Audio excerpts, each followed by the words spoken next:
আরে তাড়াতাড়ি আসো ভিডিও অফিসের সামনে, তাড়াতাড়ি ঢুকো, তাড়াতাড়ি ঢুকো। প্রেস ক্লাবের সামনে গাড়ি রাখো, প্রেস ক্লাবে গাড়ি ঢুকাই দাও। আমি ফর্ম 7 জমা করব।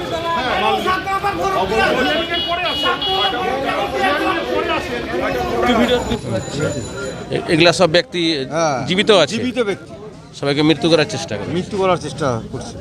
মমতাজ আজকের দিনে জীবিত এবং ধনকুল হাটে গেছে বর্তমানে। আচ্ছা, কত নম্বর ওয়ার্ডের বাসিন্দা? বিভিন্ন বিভিন্ন ওয়ার্ডের ওয়ার্ডের আছে।